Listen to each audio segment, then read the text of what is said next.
हरिओम प्रिय दर्शकों, यदि आपकी कन्या राशि या कन्या लग्न है तो इस वीडियो को पूरे ध्यान से देखिएगा, समझिएगा। इस वीडियो में हम समझने वाले हैं कि आपके जीवन में ये जून का महीना क्या रिजल्ट देगा। इस जून के महीने में सूर्य से लेके केतु पर्यंत यानी कि 9 के 9 ग्रह आपको क्या रिजल्ट देंगे, क्या परिवर्तन होंगे। इस महीने कौन से योग बन रहे हैं, कौन से राजयोग हैं, कौन से दुर्योग हैं, ये सब चीज़ों को हम एक साथ समझेंगे। क्योंकि जब आप अलग अलग ग्रहों की स्थितियों को देखते हैं, सुनते हैं तो कई बार कन्फ्यूजन हो जाता है। क्योंकि कोई ग्रह अच्छा रिजल्ट दे रहा है तो उसी दिन उसी तारीख को दूसरा ग्रह परिवर्तन कर रहा है तो वो बुरा रिजल्ट दे रहा है।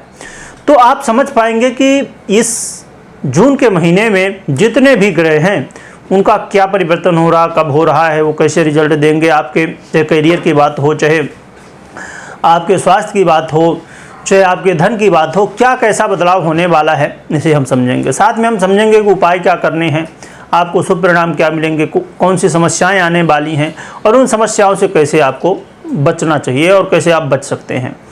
तो ये सब हम विस्तार से समझेंगे। तो आइए सबसे पहले हम समझ लेते हैं ग्रह स्थितियों को, क्या क्या परिवर्तन हो रहा है। प्रिय दर्शकों, सूर्य की बात करें तो ये 14 जून को परिवर्तन करेंगे।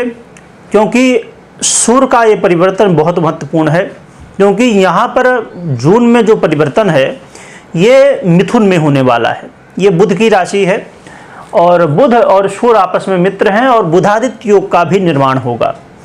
तो ये परिवर्तन मिथुन राशि में सूर्य का 14 जून को ये बहुत महत्वपूर्ण होगा। आइए आगे समझते हैं। चंद्रमा की बात करें तो सवा 2 दिन में अपना राशि परिवर्तन करते रहते हैं। मंगल की बात करें तो मंगल 1 जून को ही अपना परिवर्तन कर चुके हैं, ये अपनी ही राशि मेष राशि में गोचर करना प्रारंभ कर चुके हैं। बुध की बात करें तो बुध भी 14 जून को ही अपनी ही राशि मिथुन राशि में गोचर करना प्रारंभ करेंगे। देवगुरु बृहस्पति की बात करें तो ये 1 जून को अभी तक अस्त थे, अब 1 जून को उदय हो चुके हैं। तो उदय होकर देवगुरु बृहस्पति अपना पूरा रिजल्ट देंगे। क्योंकि अभी तक आप देख रहे थे कि 1 मई को देवगुरु बृहस्पति ने अपना परिवर्तन किया था वृषभ राशि शुक्र की राशि पर, परंतु अभी तक आपको रिजल्ट दिख नहीं रहा था। उसका कारण क्या था कि 1 मई को उन्होंने परिवर्तन किया और फिर 7 मई को अस्त हो गए। तो ये देवगुरु बृहस्पति का उदय काल आपके जीवन में क्या प्रभाव लाएगा। जो आपने रिजल्ट सुना था देवगुरु बृहस्पति का कि देवगुरु बृहस्पति का परिवर्तन हुआ है तो आपके जीवन में ये बदलाव लाएंगे, तो वो बदलाव अब आगे देखने को मिल सकता है। परंतु एक बात मैं यहाँ पर आपको क्लियर कर दूँ कि कई बार अब जैसे देवगुरु बृहस्पति 1 वर्ष तक एक राशि में रहते हैं तो ये थोड़ा लंबा समय है। परंतु यहाँ पर समझने की बात क्या है कि जब कोई भी ग्रह आता है, चाहे हम देवगुरु बृहस्पति की या अन्य ग्रहों की बात करें, तो जो ग्रह जितने समय में रहता है एक राशि में तो उसके अनुसार कई बार रिजल्ट देने में थोड़ा समय लगता है। जैसे देवगुरु बृहस्पति की बात करें तो 1 वर्ष रहते हैं, तो ये संभव कि 1 महीने, 2 महीने, 3 महीने बाद रिजल्ट आपको देखने को मिल सकता है। क्योंकि हमेशा जैसे कोई वृक्ष के जब आप फल खाते हैं तो उससे पहले किसी ने जो है तो लगाया होगा, तो उसका बीज थोड़ा सा उगा, फिर वृक्ष बड़ा बना, फूला और फिर फल आए। तो इसलिए कई बार रिजल्ट मिलने में समय लगता है। और फिर इसके अलावा और भी होता है कि अब जैसे देवगुरु बृहस्पति हों, सूर्य हों, राहु, केतु, शनि, जो भी ग्रह हैं, तो हर एक ग्रह की अपनी स्थिति, कोई ग्रह आते ही रिजल्ट देने लगता है, कोई मध्य में, कोई अंत में देता है, कोई जल्दी भी दे सकता है, लेट भी दे सकता है। तो अलग अलग ग्रहों की स्थितियों के अनुसार अलग अलग ग्रहों की जो एक निश्चित स्थिति है कि इस समय रिजल्ट देते हैं, तो वो सब बातें महत्वपूर्ण होती हैं। तो कभी भी आपको जल्दबाजी में नहीं सोचना चाहिए कि मैं जो राशिफल सुन रहा हूँ या सुन रही हूँ, मुझे रिजल्ट अभी क्यों नहीं मिल रहा है।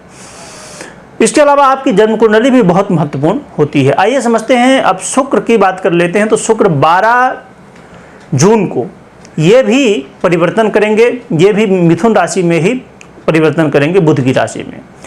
शनिदेव की बात करें तो शनिदेव वक्री अवस्था में चले जाएंगे, वक्र हो जाएंगे 29 जून से। और राहु देवगुरु बृहस्पति की राशि मीन पर ही गोचर कर रहे हैं और केतु कन्या पर। तो ये 9 की 9 ग्रहों की स्थितियां हैं। आइए समझते हैं। इनसे कुछ योगों का भी निर्माण हुआ है, जैसे बुधादित्य योग, वैभव योग, लक्ष्मी नारायण योग का निर्माण हुआ है। ये जो है तो बहुत महत्वपूर्ण योग है और साथ में एक बड़ा ही दिव्य आपके लिए योग बना है। और ये योग जो है तो आपके जीवन में बड़े परिवर्तन लाने वाला है। क्या परिवर्तन लाएगा, क्या प्रभाव मिलेगा, ये हम समझेंगे।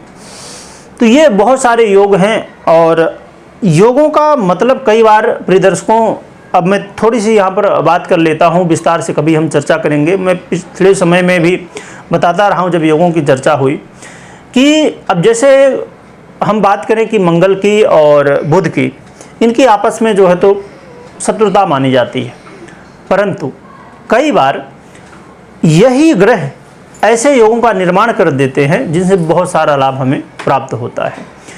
तो योगों का बड़ा महत्व है। अब कुछ लोगों के, मैं एक बार कोई कमेंट पढ़ रहा था कि कोई दर्शक ही थे, उन्होंने कमेंट किया कि ऐसे योग तो हमेशा बनते ही रहते हैं, परंतु हर एक समय जो योग बनते हैं उनका अलग अलग महत्व होता है। और क्योंकि देखिए, जब एक योग बना है तो अलग अलग 8 ग्रहों की, या हम कहें कि यदि युति से बना है तो 7 ग्रहों की अलग अलग स्थितियां हैं, उनके अनुसार भी प्रभाव पड़ता है। इसलिए कभी भी हमें ये नहीं सोचना चाहिए यदि योग बन रहा है तो उसका हमें रिजल्ट नहीं मिलने वाला, बिल्कुल मिलता है। अब कैसा योग बना है, कितना पावरफुल है, उसके हिसाब से भी आपको रिजल्ट मिलता है। आइए आगे बढ़ते हैं और जानते हैं क्या रिजल्ट आपको मिलेगा। प्रिय दर्शकों, ये जो जून का महीना, ये आपके जीवन में कैरियर के लिए बहुत महत्वपूर्ण है। कैरियर में आपके जीवन में बहुत कुछ बदलेगा। जो लोग जॉब के लिए इंटरव्यू देते देते परेशान थे, असफलता हाथ में लग रही थी और ये लग रहा था कि नहीं, अब निराशा हो गई है, मैं बहुत प्रयास कर चुका, परंतु ये समय होगा जिस समय जॉब के लिए यदि आप पुनः प्रयास करते हैं तो संभव है, यदि आपकी जन्म कुंडली की स्थितियां ठीक हैं तो आपको यहाँ पर रिजल्ट देखने को मिल सकता है। यदि आप जॉब कर रहे हैं तो आपको जॉब में भी, चाहे आप प्रमोशन की बात करें, चाहे आप सैलरी वृद्धि की बात करें, और चाहे आप परिवर्तन की बात करें, तो आपको ज़रूर यहाँ पर स्थितियाँ देखने को मिल सकती हैं, लाभ मिल सकता है। तो कहना चाहिए कि करियर में आपके बड़े बदलाव देखने को मिल सकते हैं। इसके अलावा आपके यदि सरकारी क्षेत्र से जुड़े हुए कोई काम रुके हुए थे, या आप सरकारी काम करते हैं, अब बहुत लोग जैसे सरकारी ठेका लेते हैं, या तो जॉब के लिए खासकर तैयारी करते हैं, या आप सरकार से जुड़े हुए कोई व्यापार में हैं, बिजनेस में हैं, या किसी भी तरह सरकार से जुड़ के आप काम करते हैं, तो वहाँ पर आपको धन लाभ देखने को मिल सकता है। इसके अलावा यदि आप चाहते थे, बहुत समय से हर एक व्यक्ति का अपना सपना होता है, जिसके पास नहीं है, मेरा खुद का घर हो, मेरे पास प्रॉपर्टी हो, तो ये सब जो है तो लाभ इस समय मिल सकते हैं। खुद का आप घर लेना चाहते तो उसके लिए योग संयोग बन रहे हैं, या आप जमीन जायदाद प्राप्त करना चाहते हैं, खरीदना चाहते हैं तो उसके लिए योग बन रहे हैं, या बेचना भी चाहते हैं तो उसके लिए भी आप प्रयास कर सकते हैं।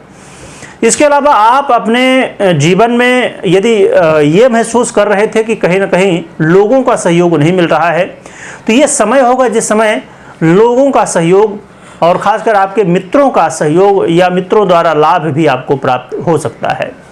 और उन लोगों के लिए भी बहुत अच्छा मौका है जो लोग पब्लिक सेक्टर से काम करते हैं, यानी कि जैसे नेता होते हैं, वकील हैं, जज हैं, ऐसे बहुत सारे लोग जो कि पब्लिक से कहीं ना कहीं जुड़ाव उनका सबसे ज़्यादा काम होता है, तो ऐसे लोगों को भी यहाँ पर बेनिफिट मिलता हुआ दिखाई देगा, यानी कि सपोर्ट मिलेगा पब्लिक का।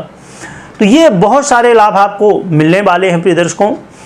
तो ये लाभ आप प्राप्त कर सकते हैं, परंतु कुछ सावधानियां हैं। आप जब यात्रा कर रहे हों, चाहे गाड़ी वाहन आप खुद चला रहे हों या पब्लिक ट्रांसपोर्ट में यात्रा कर रहे हों, किसी भी तरह, तो आप या तो खुद चला रहे हैं तो कोशिश करिए कि आप गाड़ी वाहन ना चलाएं यदि बहुत ज़रूरी ना हो, और यात्रा करते समय सावधानी बरतें।